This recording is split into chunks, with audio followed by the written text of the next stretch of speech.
దేవి గారు వస్తున్నానండి. కొంచెం టీ పొడి ఇవ్వరా? టీ పొడి అండి, మా వారిని ఒక్కసారి అడిగి వస్తానండి.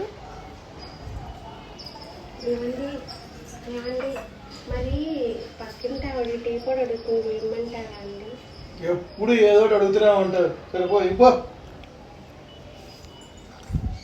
ఇవ్వండి అండి, ఇస్తాను.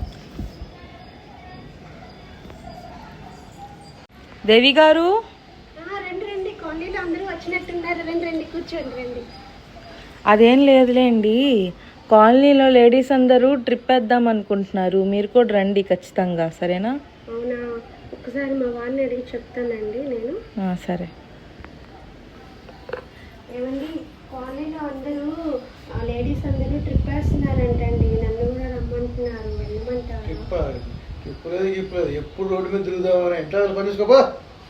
సరే అండి. మా వారు వద్దన్నారండి, ఏమనుకోకండి. సరే వదినా. అమ్మా రా తల్లి. ఏంట్రా ఇలా అయిపోయావు, చిక్కిపోయావు, ఎన్నాళ్ళయిందా? కూర్చో. అన్నయ్యని ఒకసారి పిలుస్తావా? ఏమ్మా?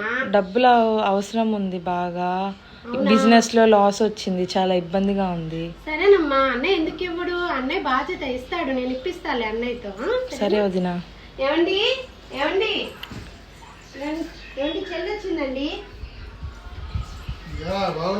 బాగున్నాను అన్నయ్య. కూర్చో. అదే అన్నయ్య, బిజినెస్ లో లాస్ వచ్చింది, బాగా ఇబ్బందిగా ఉంది ఇంట్లో, కొంచెం ఏమన్నా డబ్బులు సహాయం చేస్తావని వచ్చాను. డబ్బులా? మొన్నరా ఫీజు కట్టాను పిల్లలిద్దరికి, ఇప్పుడు డబ్బులు ఏం లేవురా. భోజనం చేసి వెళ్ళాను కొంచెం. సరే అన్నయ్య. భోజనం పెట్టరే. సరే అండి, రెడీ చేస్తున్నా ఇప్పుడే. నెక్స్ట్ ఏం జరుగుతుందో సెకండ్ పార్ట్ లో చూడండి, ఓకేనా?